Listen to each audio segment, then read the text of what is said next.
Tôi cố cứu mạng một cô gái muốn nhảy khỏi tòa nhà cao tầng. Cả đời tôi luôn ước giá như mình là gã đó. Gã có vẻ ngoài và khí chất khiến các cô gái yêu thích.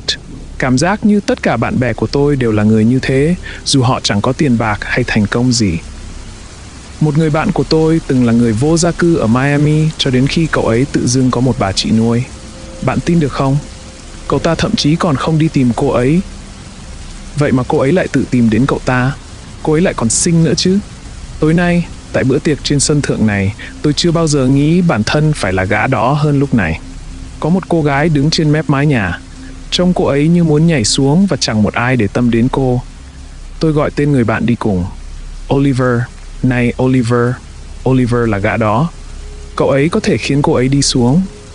Nhưng thay vào đó, cậu ấy phẩy tay xua tôi đi, trong khi vẫn trò chuyện với một cô gái xinh đẹp mặc chiếc váy xanh. Cô gái nhăn mặt nhìn tôi với vẻ cần mẫn cầu xin. Rồi cô kéo cậu ấy đi và họ tan vào đám đông trong những bộ vest đen và những chiếc váy sặc sỡ, như một bức tranh triệu đô loang lổ màu sắc. Đó là điều tôi đã làm với phụ nữ. Tôi là người cuối cùng mà ai đó muốn nhờ để kéo một cô gái ra khỏi mép của mái nhà.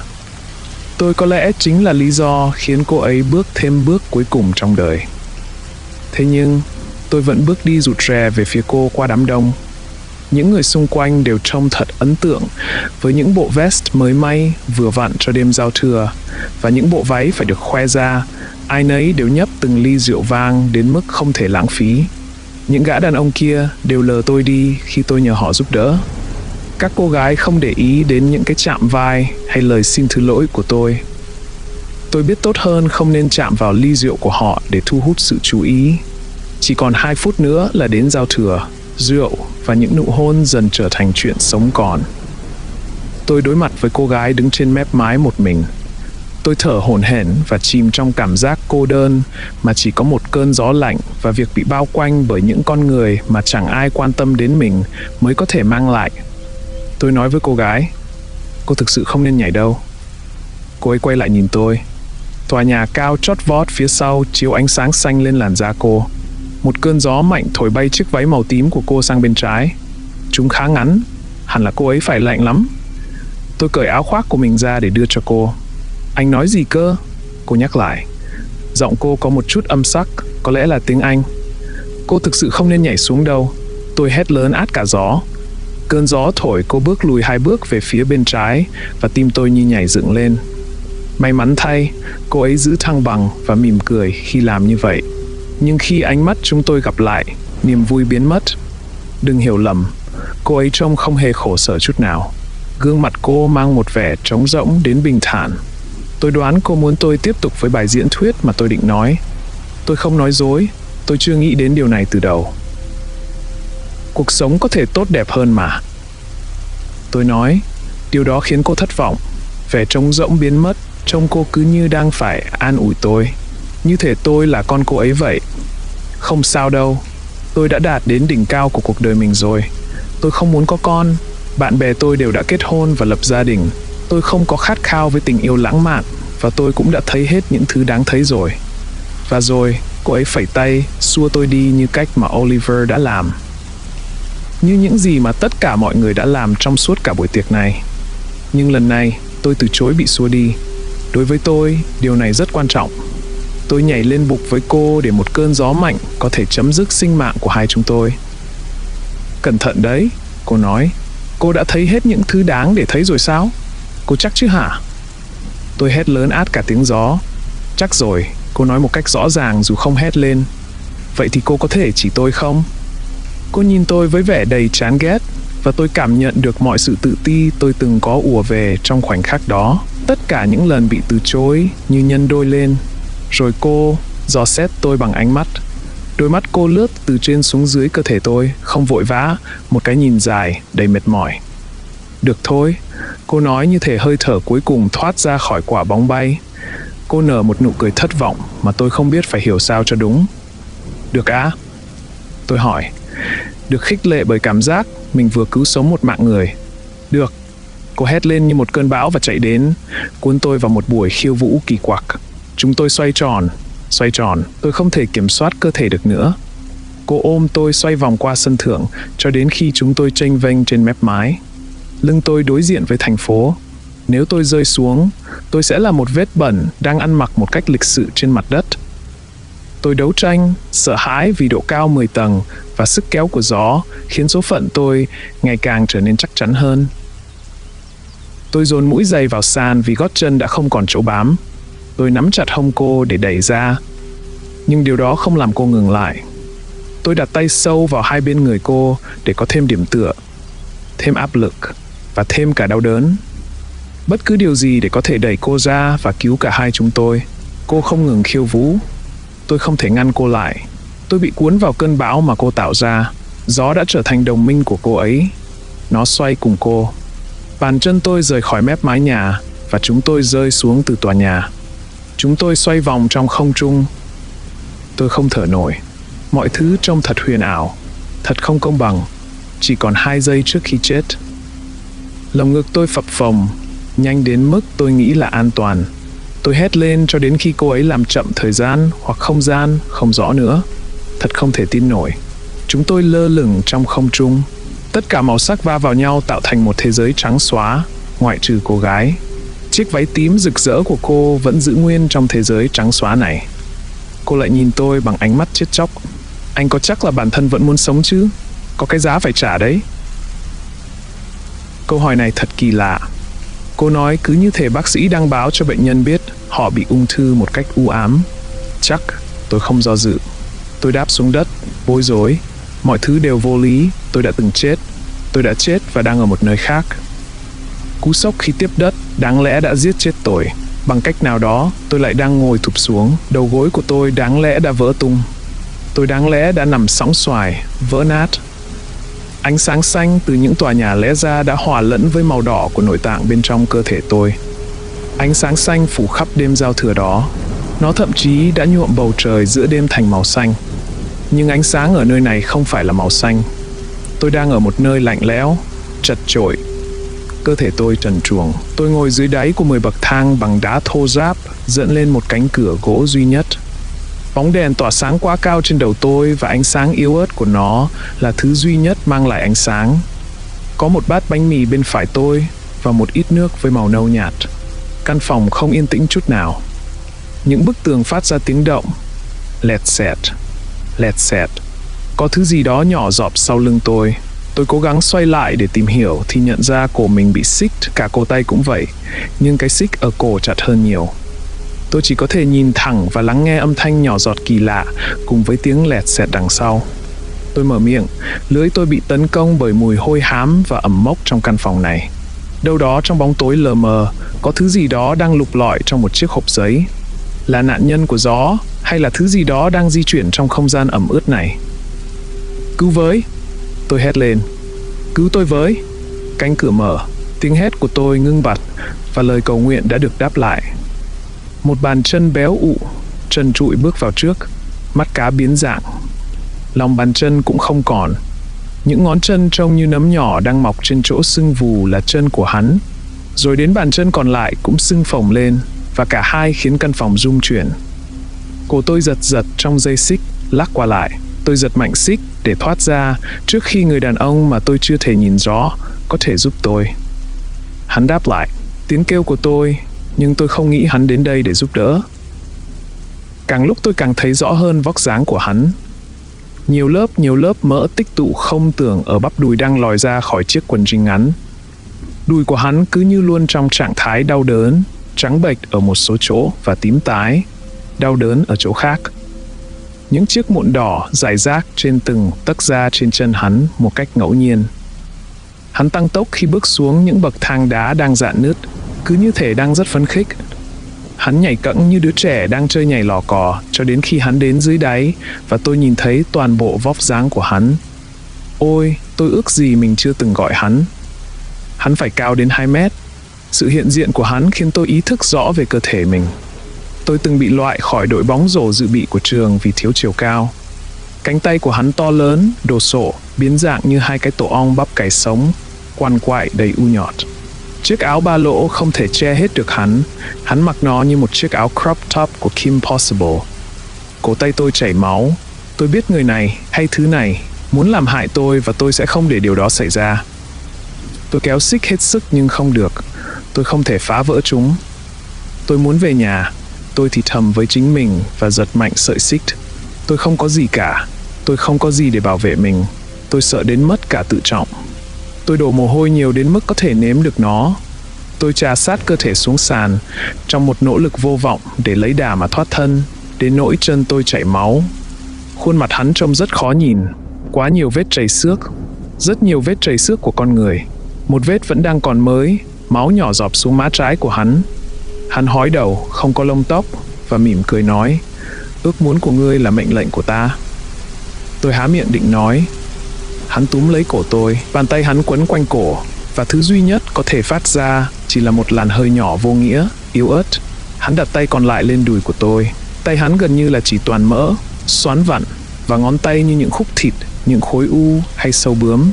Nhưng sức mạnh của hắn, sức mạnh đó khiến tôi từ bỏ ý định sống sót. Như con nai trong bẫy biết rằng nó đã chết. Có một tiếng động mạnh trên tầng. Người đàn ông to lớn quay lại.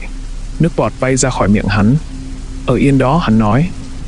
Rồi hắn lạch cạch trở lại bậc thang. Trước khi bước đi, hắn quay lại và cười. Vai hắn nhún nhảy và cơ thể hắn rung rinh. Sau đó, chỉ với 2 bước lớn, hắn lại đứng bên tôi, quỳ xuống và thì thầm vào tai tôi. Hơi thở nóng hổi của hắn giống như phòng thay đồ vào mùa hè vậy. Đáng lẽ ra ta nên kiểm tra tiếng động đó và rồi có một người nào đấy xuống cứu ngươi trong khi ta đi. Nhưng nếu ta chẳng quan tâm đến tiếng động thì sao? Nếu tất cả những gì ta quan tâm là khoảnh khắc này thì sẽ như thế nào? Ngươi biết điều đó có nghĩa là gì không? Hắn chờ tôi trả lời. Trong sự giam cầm, tôi lắc đầu nhiều nhất có thể. Điều đó có nghĩa là, hắn ngừng lại, không ai đến cứu mày đâu. Một vật thể mờ ảo lao vào phòng. Nó gần như bay xuống. Nó nhảy qua những bậc thang và đập thứ gì đó vào đầu của người đàn ông to lớn kia. Âm thanh kim loại va chạm vào da vang vọng khắp căn phòng. Người đàn ông to lớn đó không ngã xuống. Những tiếng đập và đập liên hồi mới khiến hắn ngã xuống.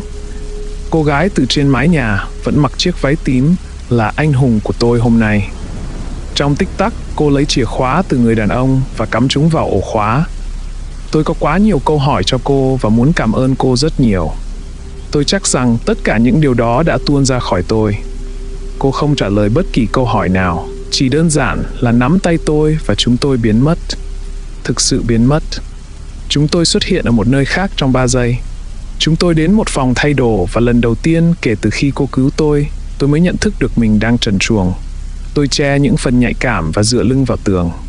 Xin lỗi vì tất cả, cô nói. Tại sao cô lại làm vậy? Tại sao cô lại đưa tôi đến đó? Tôi đã cố gắng giúp cô mà. Không phải cố ý đâu. Giọng cô không có vẻ phòng thủ. Chỉ là một tuyên bố về sự thật hơn là bất kỳ thứ gì khác. Cô là ai? Đó là cái gì? Tôi nói nhanh. Miệng tôi khô khốc. Tôi thật sự bối rối. Cô gái trong chiếc váy tím với tay về phía tôi. Tôi lùi lại. Tay cô vươn qua tôi và cầm lấy một chai nước một thương hiệu cao cấp trên đĩa bạc. Cô đưa chai nước về phía tôi. Tôi lắc đầu. Cô mở nắp chai và uống một ngụm lớn. Thấy chưa? Chỉ là nước thôi. Cô ngồi xuống bắt chéo chân, đặt chai nước giữa chúng tôi và chờ tôi uống. Mọi thứ thay đổi hoàn toàn. Ánh sáng hoàn hảo được lắp vào trần nhà trên đầu chúng tôi. Tiếng hát nhẹ nhàng của Miley Cyrus vang lên văng vẳng và cô gái kỳ lạ này. Tôi vẫn có nhiều câu hỏi, vẫn còn sự tức giận với cô, nhưng thế giới của tôi đã thay đổi. Cô gái này không mong muốn gì cả. Nếu tôi ngồi đó cả giờ từ chối uống nước, cô cũng sẽ ngồi đó cùng tôi. Không đặc biệt vui vẻ mấy, nhưng tôi khá hài lòng. Tôi cầm chai nước và uống cạn nó. Vậy thì, tôi hỏi sau khi đặt chai nước vào thùng rác bên cạnh. Phòng thay đồ quá đẹp nên tôi không nỡ làm bẩn. Cô sẽ không trả lời bất kỳ câu hỏi nào sao? Cô sẽ ném tôi vào căn phòng thay đồ của Old Navy và mong tôi hài lòng chứ? Old Navy á? Câu hỏi này khiến cô có phản ứng. Đôi mắt cô trợn lên và môi cô mím chặt, khuôn mặt cô đầy vẻ không thể tin nổi. Anh đang ở Louis Vuitton. Cô kéo một chiếc iPad từ trên tường xuống. Đây là danh mục sản phẩm của ngày hôm nay. Hãy chọn những món đồ anh muốn. Tôi sẽ lấy chúng cho anh và sau đó sẽ nói cho anh biết tôi là ai và chuyện gì vừa mới xảy ra với anh. À, đừng quên đơn đặt món ăn trưa của anh. Khi anh chi tiêu nhiều như tôi, họ sẽ giao đồ ăn tận nơi. Tôi gợi ý nên gọi sushi omakase. Nó được lấy từ địa phương. Còn gì nữa không? Ước muốn của anh là mệnh lệnh của tôi. Cô ấy đã cho tôi những trải nghiệm siêu thực như trong Kinh Thánh. Tôi khám phá thế giới và nhìn thấy nó thật rõ ràng. Cô ấy làm cho làn da của chúng tôi bất khả xâm phạm. Phổi của chúng tôi cảm thấy hài lòng dù không có không khí, và đôi mắt của chúng tôi trở nên kỳ diệu để chứng kiến một ngọn núi lửa sắp phun trào.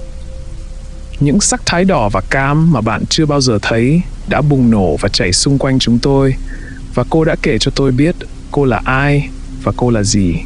Cô ấy đã sống khoảng 10.000 năm, giống như là một cư dân bản địa của hành tinh này, và giống như một thần đèn. Trong một thời gian, cô đã thực hiện điều ước của con người và những sinh vật trước con người.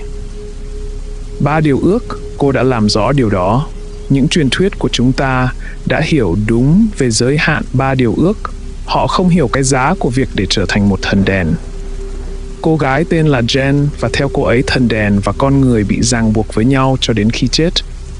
Người đàn ông trong tầng hầm là một linh hồn bị ràng buộc với cô ấy. Đôi khi hắn xuất hiện mà không báo trước. Hắn biết chính xác cô ở đâu mọi lúc. Đó là những quy tắc. Tôi không thể giữ hắn lại, cô ấy nói. Và người phụ nữ vĩ đại này, người có thể làm cho chúng tôi sống sót trong một ngọn núi lửa, cúi đầu trong sự xấu hổ. À này, không sao đâu, tôi nói. Tôi không phải là người giỏi an ủi.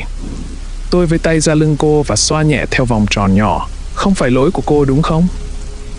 Chà, nếu cô ấy giống như một thần đèn, tôi đoán là tôi đã xoa đèn rồi. Sau đó tôi không biết. Tại sao anh lại xoa lưng tôi? Cô hỏi. Sự tò mò đã lấn át nỗi buồn của cô. Mẹ tôi thường xoa lưng tôi mỗi khi tôi buồn. Tại sao bà ấy lại làm vậy? Tôi không biết. Đó là những gì mà các bà mẹ thường làm để giúp cho những đứa trẻ đang buồn cảm thấy vui vẻ hơn. Điều đó có hiệu quả không? Tôi mỉm cười. Tôi không biết, tôi trông có vui không? Không, cô cười. Má cô hồng lên và chuyển sang sắc đỏ hồng. Đôi mắt cô nheo lại và cổ họng cô phát ra âm thanh không giống người, nhưng đầy sự yêu thương như tiếng gỗ trong lửa trại mùa đông được bao quanh bởi bạn bè. Anne đang buồn.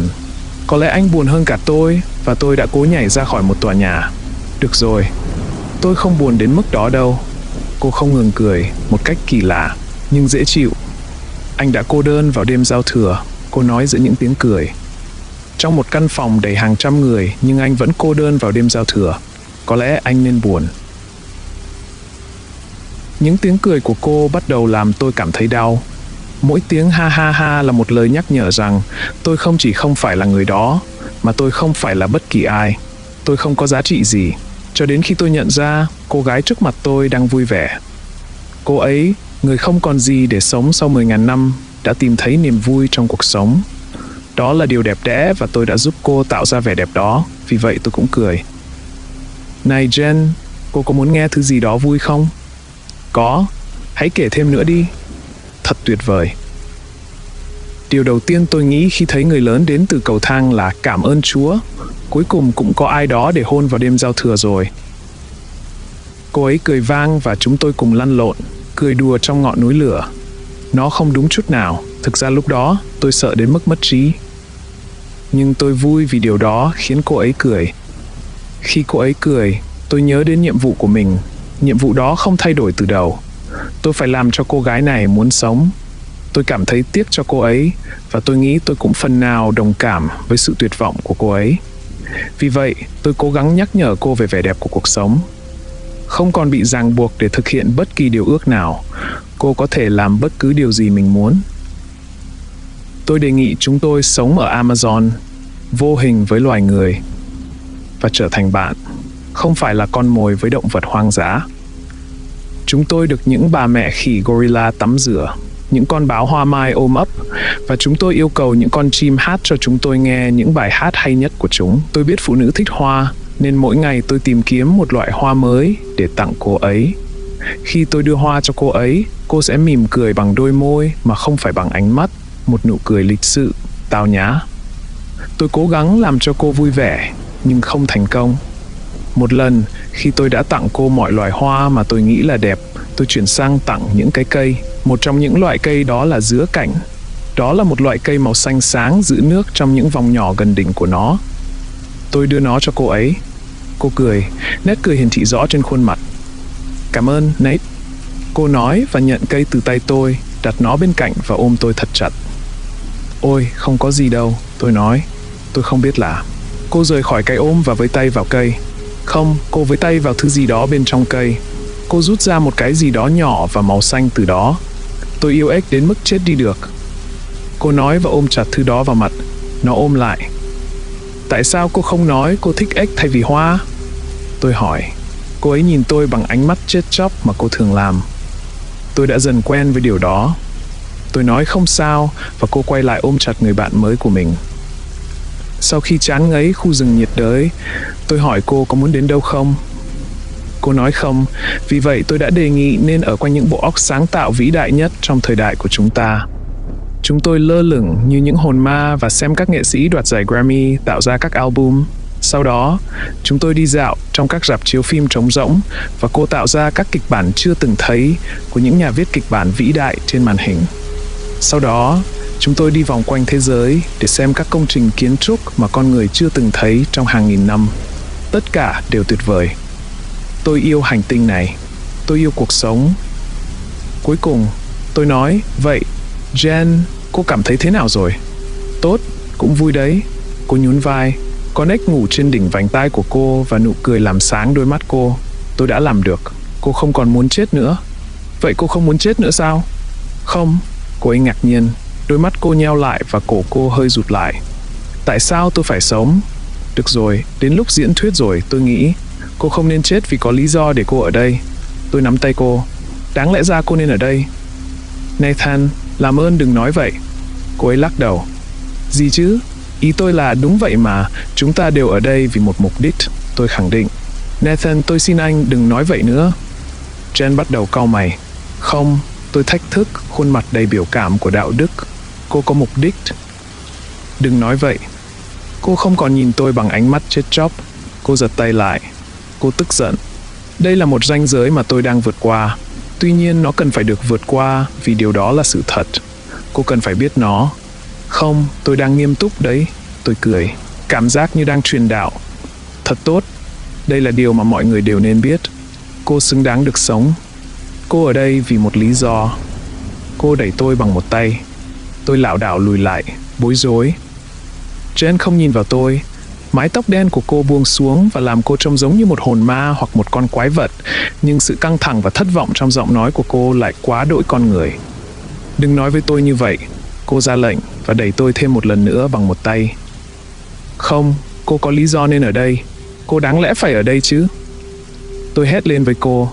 Tôi cần phải chống lại, đúng không? Tôi cần phải làm cho cô ấy hiểu điều này, đúng không? Cô búng tay. Đó là tất cả những gì tôi thấy. Đó là tất cả những gì tôi có thể tập trung vào. Âm thanh của cú búng tay biến thành một ngón tay trỏ và chỉ về phía trước. Chúng tôi đang ở một quốc gia khác. Chúng tôi đang ở trong một bệnh viện. Những từ viết trên thiết bị bệnh viện và cảnh báo trên bảng theo dõi bằng một ngôn ngữ mà tôi không thể đọc. Tuy nhiên, tôi hiểu tiếng bíp, bíp, bíp của máy theo dõi nhịp tim. Tôi đã mất cả ông lẫn bà vì ung thư. Tôi theo dõi ngón tay của Jen và thấy một cô thiếu nữ gần như bất tỉnh, được phủ bởi các tấm chăn màu xanh, nằm trên giường bệnh. Hãy nói với cô bé rằng cô ấy không quan trọng đi, Jen ra lệnh. Căn phòng rung chuyển, các thiết bị kêu lách cách và một tiếng còi báo động vang lên trong bệnh viện. Có phải là một trận động đất không? Một quả bom, Jen nói. Những quả bom đang trên đường tới. Bệnh bạch cầu không giết được cô bé, nhưng những quả bom sẽ làm điều đó trong chưa đầy 1 phút nữa. Chúng cũng sẽ giết anh, trừ khi anh nói với cô bé không có lý do gì để cô bé ở đây và cô bé không quan trọng. Đó là logic, đúng không? Nếu anh vẫn còn sống thì anh có một mục đích, nhưng nếu anh chết thì sao? Anh không còn quan trọng gì nữa sao? Anh không có mục đích gì nữa sao? Hãy nói với cô bé điều đó đi. Một tiếng nổ làm rung chuyển căn phòng một lần nữa. Tôi từ chối nhìn cô gái đang hấp hối. Jen, gì cơ? Tôi sẽ nói một cách đơn giản nhất có thể. Anh nói tôi cần phải sống vì tôi có một mục đích để hoàn thành. Điều đó có nghĩa là nếu ai đó chết thì mục đích của họ đã kết thúc.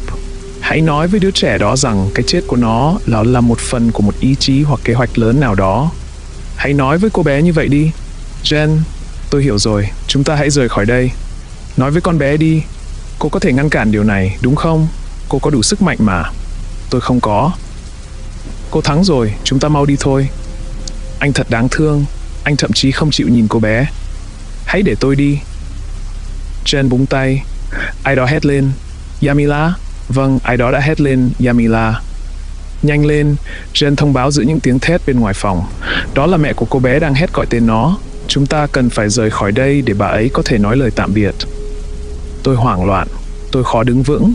Tôi lắc lư từ bên này sang bên kia. Thế giới xoay vòng.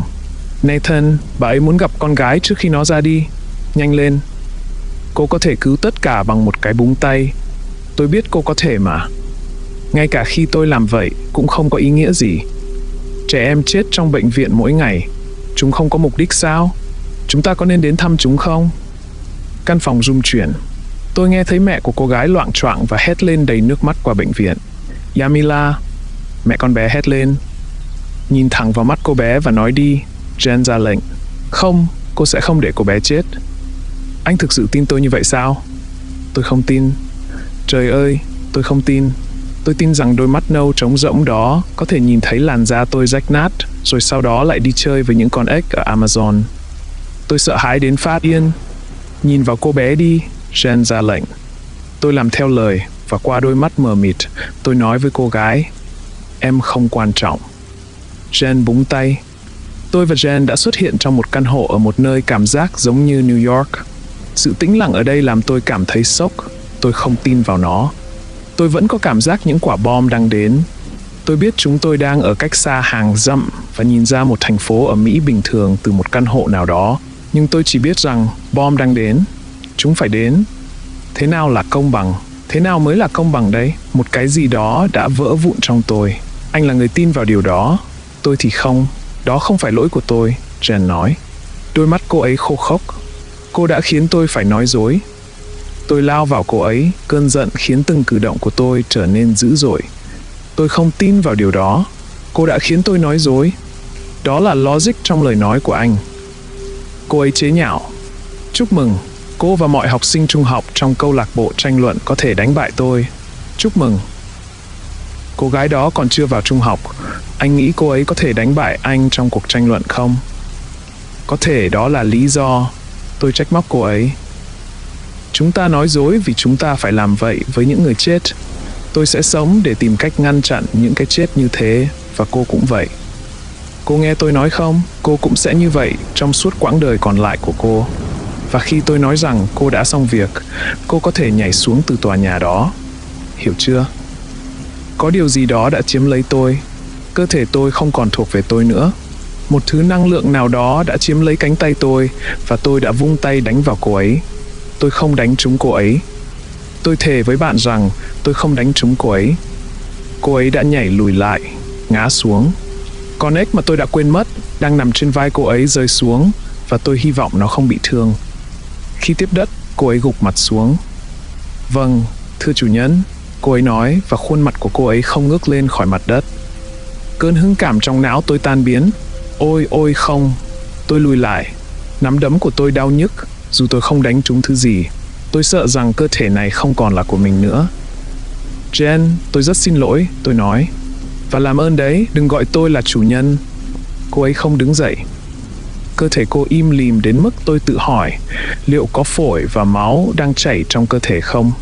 Cuối cùng, cô cũng di chuyển. Ánh mắt cô lại đánh giá tôi như lần đầu chúng tôi gặp nhau. Tôi không dám vươn tay ra giúp cô. Tôi không thể tin rằng suýt nữa tôi đã đánh cô ấy. Tôi chưa bao giờ đánh bất kỳ ai. Tôi nhìn chằm chằm vào bàn tay mình. Nó hơi sưng lên và tôi không còn cảm giác nó đang thuộc về mình nữa. Phải cố gắng lắm tôi mới có thể co duỗi các ngón tay. Anh không thể chống lại nó, cô ấy nói và tự đứng dậy. Anh không thể thoát khỏi lực kéo tự nhiên của mọi thứ. Đó là cách mà tất cả các anh bắt đầu. Không, tôi không đánh người. Tôi không phải là người. Tôi cũng không thể thoát khỏi lực kéo tự nhiên. Anh sẽ bắt tôi phải phục tùng anh vì đó là cách của các anh. Cô đứng dậy.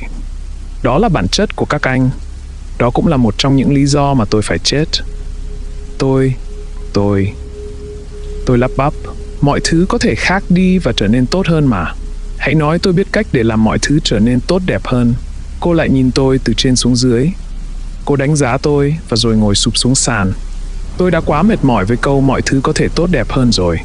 Khi cô ấy nói điều đó, tôi thực sự cảm thấy trông cô như đã 1000 tuổi. Tôi đã quá mệt mỏi với các anh và những lời an ủi sáo rỗng. Tôi muốn anh thấy mọi thứ có thể tồi tệ đến mức nào và anh nói cho tôi nghe làm thế nào để mọi thứ có thể tốt hơn. Hãy tưởng tượng cùng tôi nhé. Sẽ như thế nào nếu tôi nói dối? Cô ấy nói. Sẽ ra sao nếu tôi không phải là bạn của anh? Chuyện gì sẽ xảy ra nếu tôi chỉ là một người đàn ông lạ lùng cô độc, tình cờ tìm thấy một chiếc đèn toàn năng? Sẽ ra sao nếu tôi bắt đầu như một người bạn? Sẽ như thế nào nếu tôi trở thành nhiều hơn cả một người bạn? Chuyện gì sẽ xảy ra nếu tôi thay đổi thời gian và giam cầm anh trong tầng hầm và không một ai có thể đến cứu anh? Hãy nói cho tôi biết mọi thứ sẽ tốt đẹp đến mức nào khi trong thâm tâm anh tan vỡ. Cô búng tay. Tôi chớp mắt. Khi mở mắt ra, tôi lại ở trong tầng hầm đó và người đàn ông to lớn trước đó đã đứng trước mặt tôi.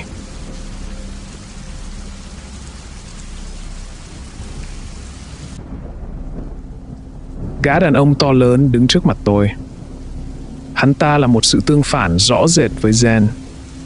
Jen luôn im lìm và thu mình đến mức tôi tự hỏi liệu cô ấy có còn sống không.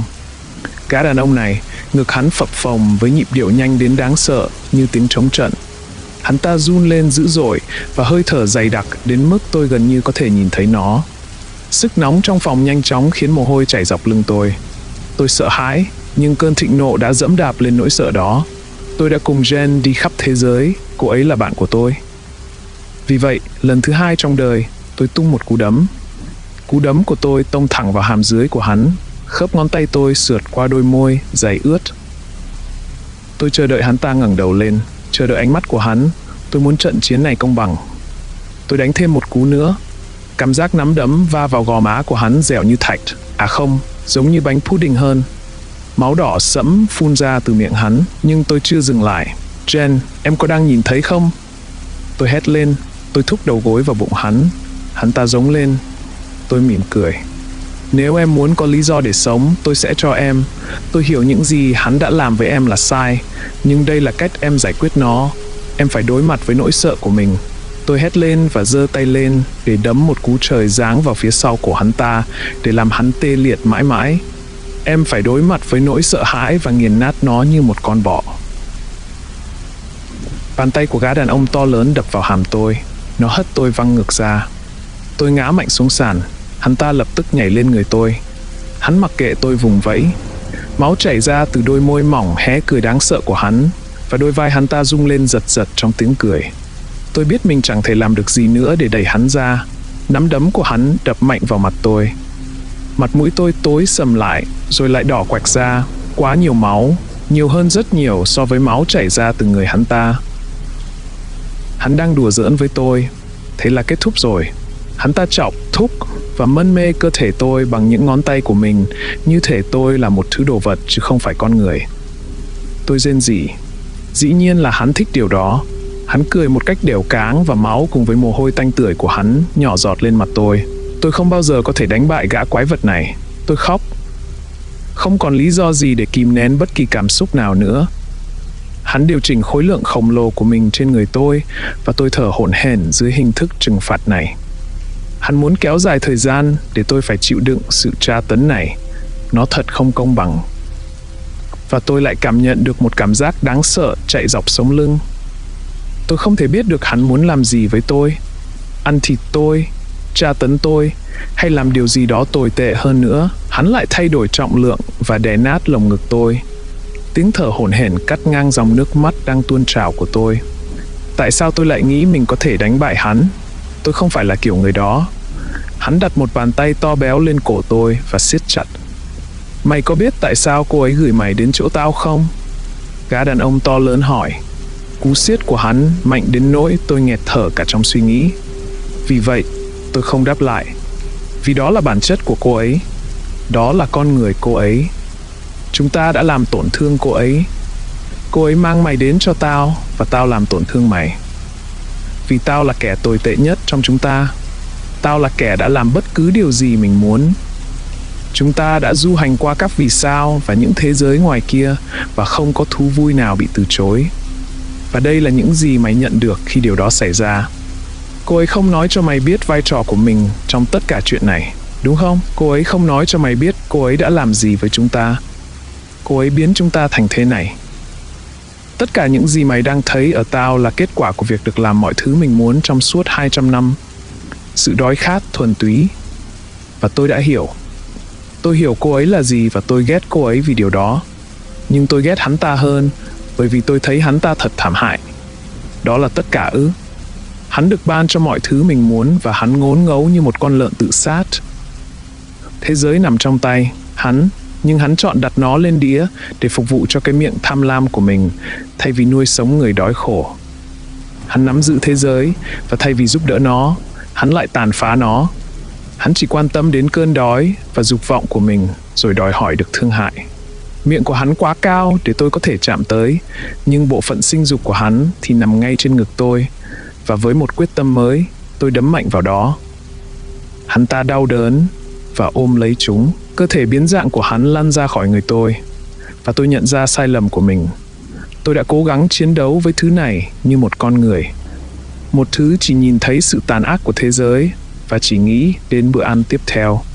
Tôi bật dậy và đạp mạnh vào miệng hắn. Tiếng răng hắn vỡ tan nghe thật thỏa mãn, nhưng tôi chưa hài lòng. Tôi liên tục tấn công hắn, xen kẽ giữa những cú đánh vào bất kỳ phần nào trên cơ thể mà hắn để lộ ra. Cơ thể quý giá của hắn, thứ duy nhất quan trọng với hắn. Một số người mất quyền được chiến đấu công bằng, mất đi danh dự. Một số người đã vứt bỏ nhân tính của mình và nên bị đối xử như những sinh vật hạ đẳng mà họ trở thành. Tôi dừng lại khi hắn không còn có thể giơ tay lên để tự vệ, khi lồng ngực hắn trở nên bất động và máu từ cơ thể hắn tràn ra, phủ kín cả hai chúng tôi. Em có vui không, Jen? Tôi hỏi vào khoảng không trống rỗng. Nguy hiểm đã bị đánh bại, em tự do để sống rồi. Nathan, anh đã làm gì vậy? Tôi nghe giọng cô vang lên từ phía sau và quay lại để nhìn thấy cô ấy. Cô không hề để ý đến cái xác. Cô nhìn tôi với ánh mắt vô hồn, thờ ơ như thường lệ. Jen, tôi đã cứu em. Bây giờ em có muốn sống không? Không, Nathan. Anh đã làm gì khi anh lần đầu tiên nhận ra chúng ta có thể làm bất cứ điều gì mình muốn? Tôi không nhớ, Jen. Lâu quá rồi. Tôi chỉ vào cái xác. Tôi cười rạng rỡ. Tôi thực sự hạnh phúc với chiến thắng của mình, nhưng tôi phóng đại nó, hy vọng rằng Jen sẽ cảm nhận được niềm vui của tôi. Cô ấy có thể yên tâm, nguy hiểm đã qua. Tôi không biết, Jen, có lẽ tôi đã đi đâu đó. Tại sao anh không thay đổi thế giới, Nathan, như anh đã yêu cầu hắn làm? Bây giờ Jen nhìn cái xác với một cái gật đầu đơn giản. Vì trong tất cả các anh đều có một phần giống hắn. Anh có nhiều lòng trắc ẩn hơn hắn. Hiện tại là vậy. Nhưng giờ chúng ta đã gắn kết với nhau rồi, Nathan. Tôi phải tuân theo mệnh lệnh của anh. Rồi anh sẽ trở thành hắn. Không, tôi sẽ không như thế đâu. Điều đó thật nực cười. Anh nghĩ anh là người đàn ông tốt đầu tiên sao, Nathan? Cô ấy cười khẩy.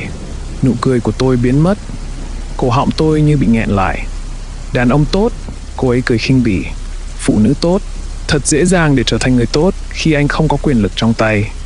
Nhưng giờ đây anh có tôi rồi. Anh có thể có bất cứ thứ gì mình muốn. Theo một cách nào đó, anh thật may mắn. Không phải ai cũng có cơ hội nhìn thấy cách họ sẽ chết.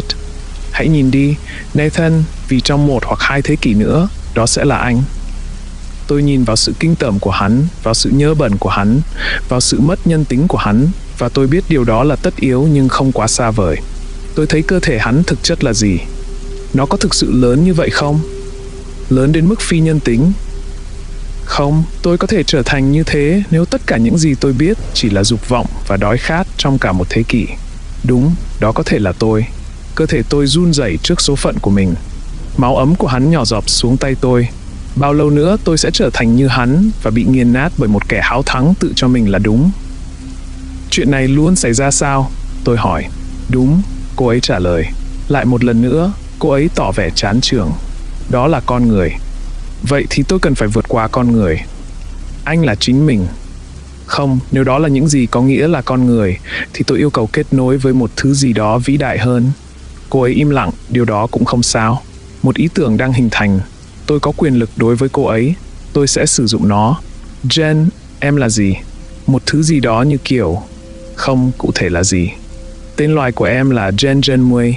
Vậy thì Jen, tôi ra lệnh cho em biến tôi thành một Jen Janeway và biến em thành chủ nhân của tôi. Jen đứng chết lặng. Điều đó hiện rõ trên khuôn mặt cô ấy. Đôi mắt cô ấy trợn lên, khuôn mặt tái nhợt và cô ấy hét lên. Không, không, hãy rút lại mệnh lệnh đó. Tuy nhiên, bàn tay của cô ấy di chuyển theo một ý chí riêng. Nó giơ lên trước mặt cô ấy, khuỷu tay duỗi ra và cô búng tay. Tôi cảm nhận được sự thay đổi. Tôi cảm nhận được sức mạnh. Tôi cảm nhận được sợi xích. Một mối liên kết vô hình nặng nề quấn quanh cổ tôi và buộc chặt tôi vào cổ tay của Jen. Đôi mắt của Jen giờ đây không còn chán nản hay vô hồn nữa. Chúng sống động và đầy kinh ngạc. Chúng ta giờ đã bị ràng buộc với nhau, tôi nói. Sự hủy diệt lẫn nhau. Nếu tôi từng làm tổn thương em, thì giờ đây em có quyền làm tổn thương tôi. Tại sao, Nathan? Cô ấy hỏi. Tôi muốn trở nên tốt hơn hắn. Tôi chỉ vào cái xác. Vũng máu vẫn còn đọng lại. Chúng ta sẽ ở bên nhau mãi mãi sao? Không, em vẫn muốn chết chứ? Tôi hỏi. Không, có thể điều này chưa từng có tiền lệ. Tôi đang bối rối. Có những nỗi kinh hoàng thậm chí còn tồi tệ hơn hắn. Tôi không biết liệu cuộc sống này có đáng sống không? Anh nghĩ nó đáng sống sao? Đúng, tôi nghĩ rằng có rất nhiều điều tốt đẹp có thể xảy ra giữa những nỗi kinh hoàng. Tôi có thể nhờ em một việc không? Được, nhưng tôi có thể yêu cầu anh điều tương tự. Cô ấy nói. Hãy đi và làm những gì em cho là tốt nhất mỗi ngày trong suốt 1 năm. Ngay cả khi em nghĩ nó đáng sợ hay kỳ lạ, hãy làm những gì em cho là tốt. Không ai kiểm soát em nữa. Đây là về cách em muốn để lại dấu ấn của mình trên thế giới này. Hãy từ bỏ những niềm tin của em về cuộc sống. Chúng không còn có tác dụng nếu em đã sẵn sàng để kết thúc cuộc đời mình rồi. Hãy thử sống mà không biết gì trong 1 năm. Hãy tận hưởng cuộc sống với một tâm hồn trống rỗng. Nếu sau 1 năm em vẫn muốn chết, thì chỉ cần cho tôi biết nơi mà ngôi mộ của em sẽ nằm và tôi sẽ đặt hoa ở đó mỗi năm. Ếch nhé. Một con ếch à? Không, là những con ếch. Tôi muốn có ếch ở đó thay vì hoa, giống như một nơi sinh sống nhỏ cho chúng. Chúng có thể đến và đi tùy thích, nhưng tôi muốn ngôi mộ của mình trở thành nhà cho chúng. Tôi luôn luôn thích những con ếch. Jen nói và tôi khẽ mỉm cười. Được, như em ước muốn.